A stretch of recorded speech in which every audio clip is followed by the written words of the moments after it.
Oi pessoal, hoje a gente vai fazer essa daqui, ó. E essa laterais desse fogão aqui, ó. Vou usar essa cor aqui, é uma magenta, né? Um rosa bem forte. E a frente dela vai ser floral. Frente floral. E as laterais em magenta, da geladeira e do fogão. Vamos lá.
Pessoal, terminamos aqui o fogão, né? Dá pra ver daí.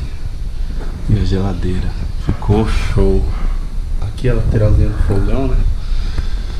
Aí a lateral aqui da geladeira. Uma magenta. Aí olha como que ela ficou à frente. As flores. As flores tem uns pedaços magenta também.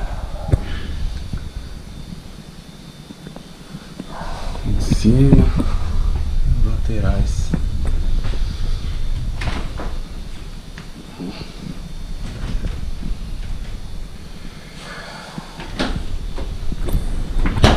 Colocou o loginho da GE de volta para ficar mais original. E aí ficou assim, fogãozinho aqui para combinar.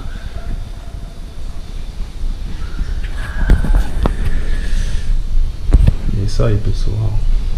Compartilha esse vídeo aí, dá um like aí, ajuda a gente aí. Obrigado.